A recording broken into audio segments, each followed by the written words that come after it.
C'est vraiment de la réinsertion, là. C'est pas juste on prend l'itinérant, on l'amène, on le réchauffe, on le ressort dehors. Non, il va y avoir un suivi. Moi, j'aime dire que la personne qui va rentrer va ressortir puis va pouvoir travailler dans le milieu. Puis ça, c'est important pour nous autres, Sainte-Agathe et la MRC.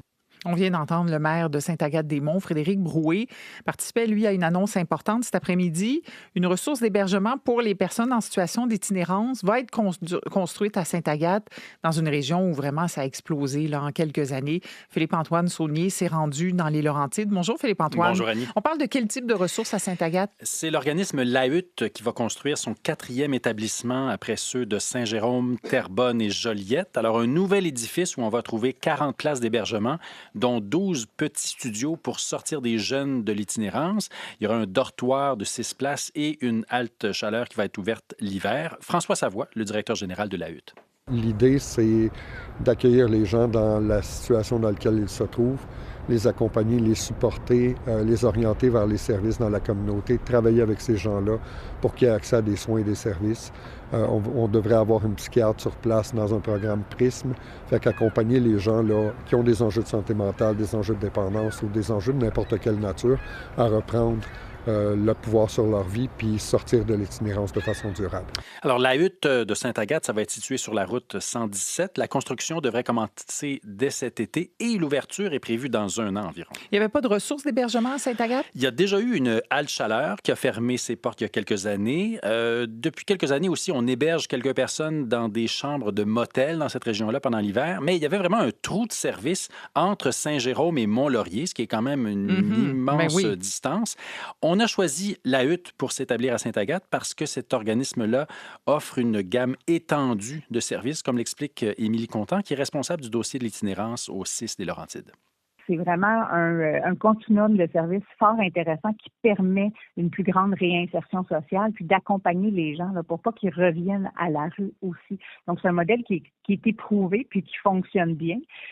En comparaison, il y a des refuges qui existent où les gens ont accès, par exemple, en soirée, puis doivent quitter le lendemain matin, tandis que là, on a vraiment un accompagnement selon là où la personne se trouve, selon ses besoins actuels, puis on peut l'amener à cheminer dans ce processus, puis dans ces services-là, jusqu'à une sortie complète de la rue. Puis, encore là, l'accompagnement demeure là, de la part de l'organisme. Et vous voyez, grâce à ces services à moyen et long terme, la hutte réussit chaque année à placer environ 1000 personnes en logement et à peu près 700 personnes dans des emplois. Avec un volet pour les jeunes? Oui, notamment les jeunes qui sortent des centres jeunesse de la DPJ, qui sont, comme on le sait, très à risque de se retrouver dans la rue, explique François Savoie, le directeur de la hutte. Être en situation d'itinérance, c'est ne pas avoir de toit à soi.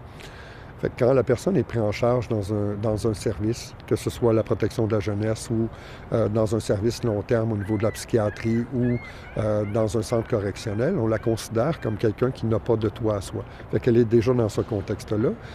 D'où l'idée de travailler là, du côté de Sainte-Agathe avec des studios pour que les jeunes aient un logement eux autres. On ne travaille plus avec une vision à court terme, on travaille avec une vision moyen terme pour aider ces jeunes-là à bâtir un avenir qui est beaucoup plus prometteur. On veut travailler avec les services scolaires, on veut travailler avec les employeurs de la région pour permettre à ces jeunes-là de se donner un plan de vie là, qui est beaucoup plus intéressant que celui que la rue leur propose. Ça a beaucoup augmenté l'itinérance dans les Laurentides. Ben oui, dans le dernier recensement qui a été réalisé l'an dernier, on note que l'itinérance visible a augmenté de 73 % par rapport à 2022 dans les Laurentides. Mais si on compare la situation à celle de 2018, on voit qu'elle a été multipliée par 4, l'itinérance visible dans les Laurentides. Et selon le maire de Sainte-Agathe, Frédéric Broué, le phénomène est devenu très visible avec la pandémie. Tu sais, avant la COVID, on ne voyait pas ça, là, l'itinérance comme qu'on voit aujourd'hui. Là. C'était beaucoup moins pire. Là. Tu sais, ici, là, avant la COVID, oui, il y en avait quelques-uns dans les voitures, des gens qui se promenaient de maison en maison. Mais l'itinérance d'un campement, là, il n'y avait pas ça. Là. Fait que c'est nouveau. Là. Tu sais, quand on parle dans une société, 10 ans, là, c'est tout nouveau. Hein? Fait que, il fallait que nos intervenants, nos organismes prennent ça en charge. Puis après la COVID, on a eu le boom. Fait que les gens ils ont sorti de Montréal, sont tous venus dans les Laurentides. Et ce boom démographique-là, ça a créé une pression évidemment sur les loyers, ce qui a contribué à jeter certaines personnes à la rue. On en voit beaucoup de personnes en itinérance dans les rues à Sainte-Agathe? On n'en voit pas tellement, non, justement. Il y a surtout des gens qu'on retrouve dans des campements en forêt ou encore qui vivent dans leur voiture. Ah oui. J'en ai discuté avec Normand Lambert, qui dirige le café communautaire Coup de cœur à Sainte-Agathe. Il connaît, lui, au moins une 50aine de personnes en itinérance qui fréquentent le café. On la voit, mais pas très apparente parce qu'il y a beaucoup de visages à l'itinérance. J'ai des gens qui ont dormi dans leur voiture plusieurs journées, quoi que ce soit. Il y a des gens vous voulez les côtoyer, vous ne savez même pas si c'est un itinérant, puis ils couchent à l'hôpital ou quoi que ce soit, la halle d'entrée dans l'hôpital, des choses comme ça. J'en ai un qui reste dans un entrepôt, fait que pour moi, c'est un itinérant à quelque part. J'en ai qui squattent d'un appartement à l'autre ou d'une petite place à l'autre. Fait que j'en ai eu un ce matin qui est venu.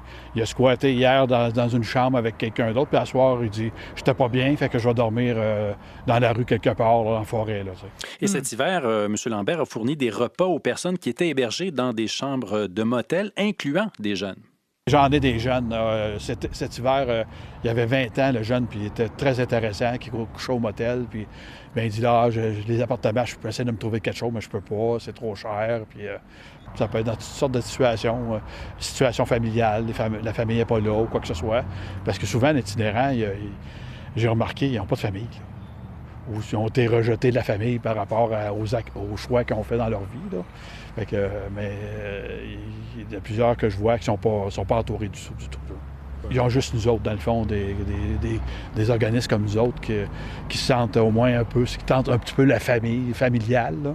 Alors, ce que Normand Lambert espère, c'est que les futurs résidents de la Hutte à Sainte-Agathe vont venir fréquenter le Café Coup de cœur pour pouvoir rencontrer comme ça d'autres personnes dans la communauté et puis aider à s'en sortir. Philippe-Antoine, merci. Merci.